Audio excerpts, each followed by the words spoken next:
Искате да смените маркуча на вашата водоструйка. С тези стъпки ще го поправите бързо и лесно.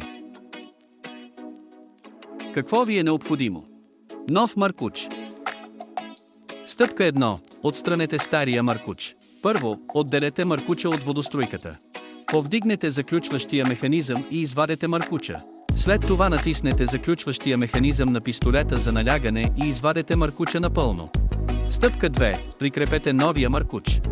Вкарайте новия маркуч, свързващия елемент на водоструйката и натиснете заключващия механизъм здраво надолу.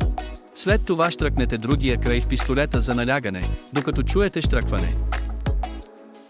Вече сте сменили маркуча и вашата водоструйка е готова за употреба.